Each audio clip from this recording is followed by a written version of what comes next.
Welcome to everyone and online and in the room as well. And thanks to Oz Minerals for the warm-up gig. A bit like following the Rolling Stones, I think. But we are, in our own way, very proud to be part of the South Australian story. And you couldn't really ask for better neighbours. We are situated very close. So we've been very busy since the last time I spoke at an RIU.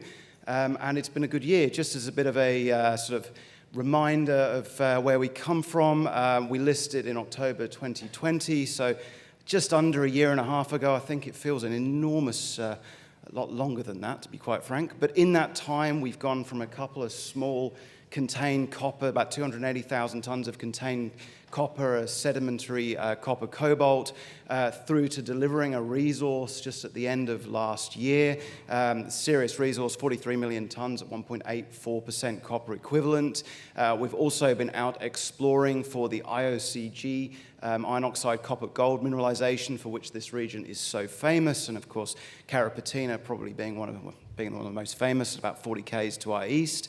And we've also been working at Cameron River, which is our project in Queensland as well. So it has been an absolutely fantastic year, and really happy to be standing here sort of as the story is evolving, and talking to the next stages as well. So share price wise, look, we're about 3 times our listing price, taken a hit the last couple of days thanks to Mr. Putin, but generally very, very strong.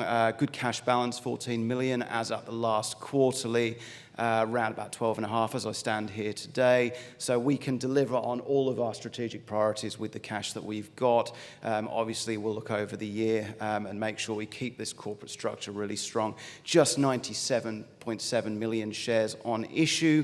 However, we are now looking at we've just announced a transaction with our minority sort of junior JV partner, Elizabeth Creek, Torrens Mining. Torrens is a listed company on ASX, and we've announced a friendly off-market takeover to acquire Torrens for 0.23 new Coda shares for every 1 Torrens share held. And we've worked with Torrens for a very long time. This is a strong premium, about 30% premium to the recent share prices of Torrens.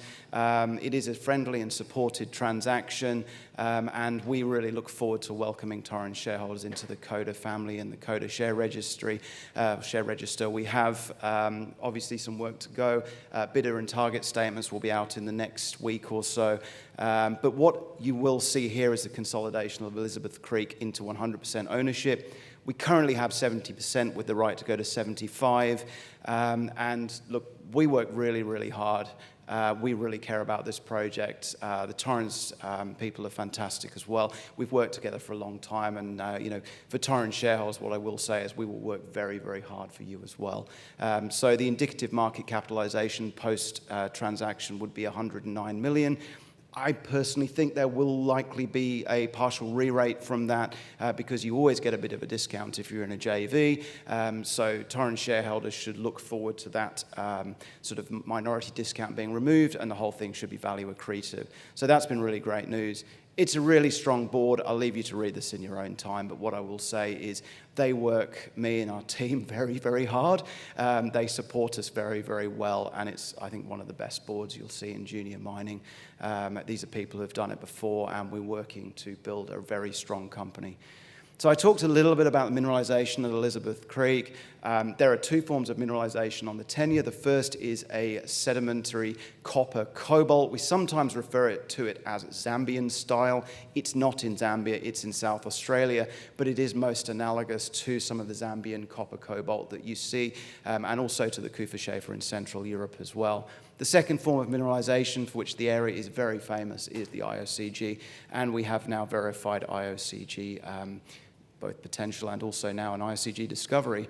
So in terms of the next steps, really we've delivered on the resource. I'll talk about that, the resource at Emmie Bluff. We've delivered on the expansion of the Emmie Bluff Deeps IOCG discovery. We are now working through studies on the sedimentary copper. They're well advanced. We've just hired a fantastic study manager. The processing studies have been going on for, frankly, years now as we've been sort of working on this project and progressing very well. and we're working through mining studies, and we expect to get a scoping study out in the mid part of this year. The IOCG strategy is fairly simple. We keep drilling, we keep following these mineralized intercepts, and we see how far this thing goes, because given how much copper we're finding in, I believe it goes a lot further, and there's a big part of this story to continue to tell. We also will test our second target, which is the Elaine IOCG. Now, I always make the same mistake. I spend hours talking about these slides on the IOCG, and then I don't leave enough room for the rest, which is a very exciting part of the story. So I'm going to do a quick recap. In June, we hit about 200 meters of alteration, about 45 meters of IOCG mineralization.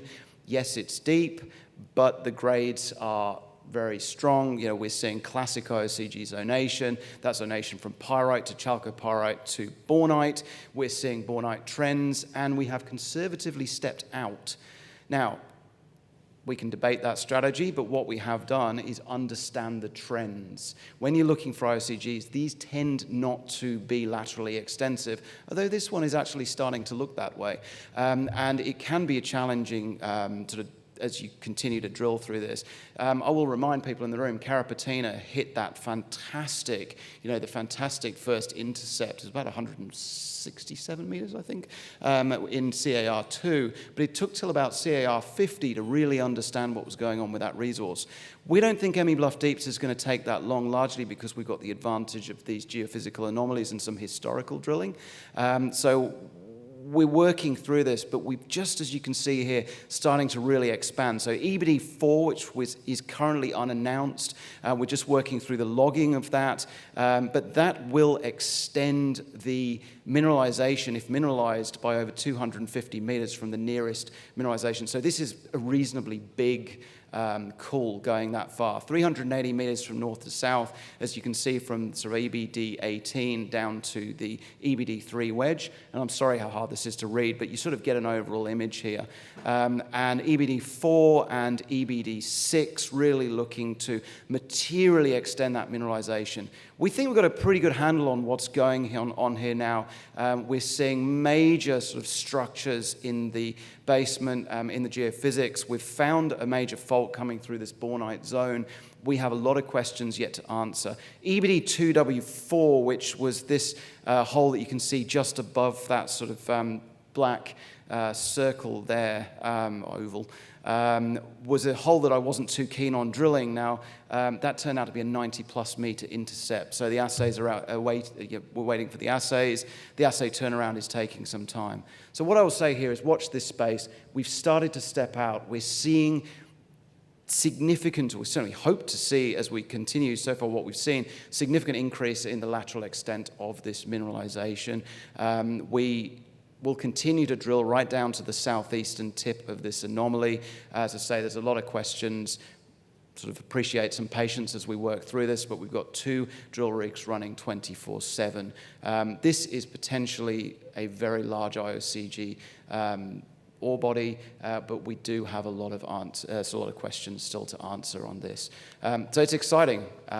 It's thrilling. It's non-stop. It's a 24-hour-a-day endeavor, really, but we're very excited by what we're seeing here. Elaine, I keep bringing this up, and I keep promising to drill it. We will be drilling it this financial year.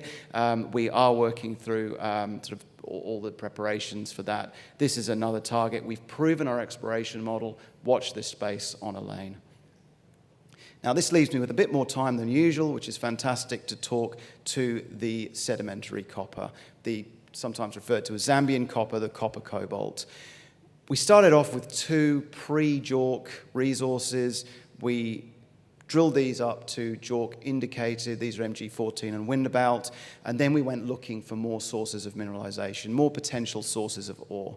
We looked to some historical drilling that when they drilled down to the basement, they'd discovered this sort of strange copper cobalt mineralization at about 400 meters, flat lying, sitting there between an unconformity between 2 sandstones. And we started to ask questions about what this can be. Well, we've partially answered that question now.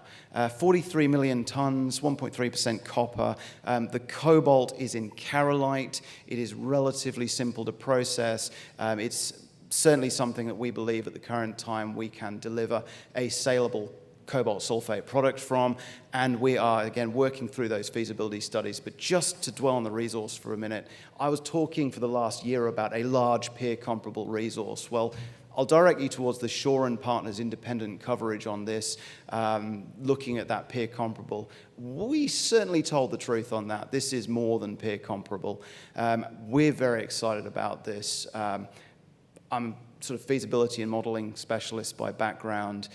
This is right in our wheelhouse. This is something that we're really enjoying working through, and we are excited. We're going into a major copper bull market. This is starting to look very, very exciting. So 43 million tons at Emmie Bluff, 1.1 million tons contained cobalt of copper. Try that again.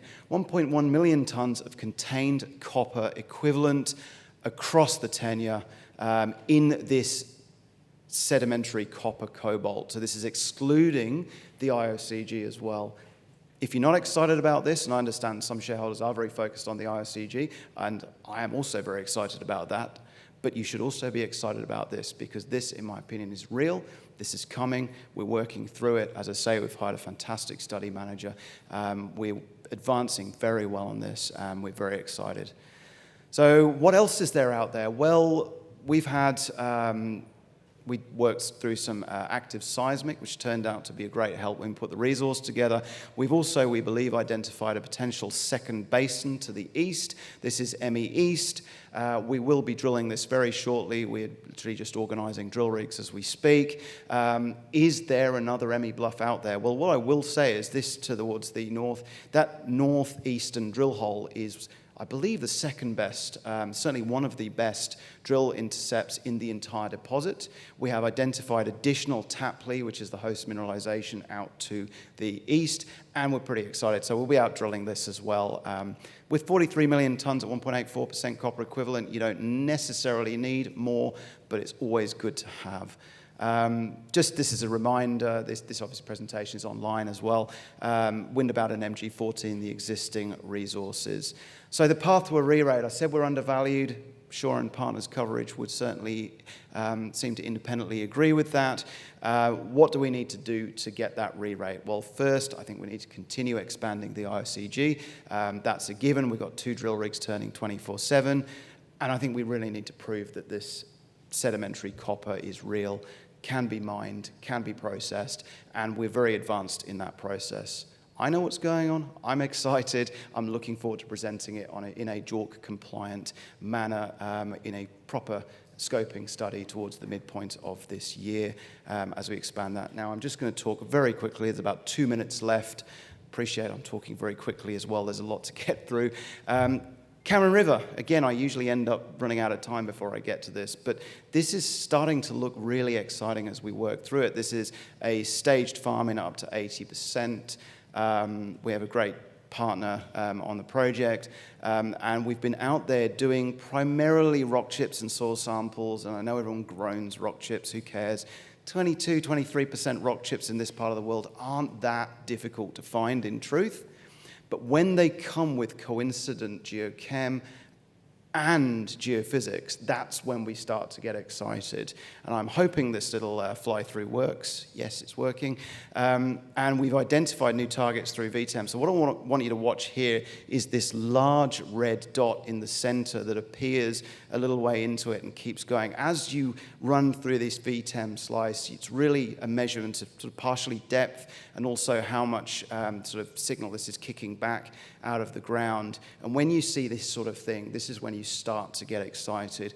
With recent significant successes in this part of the world, with Carnaby and our friends Hammer Metals just around the corner from this tenure as well, you can see that this part of the world really does deliver.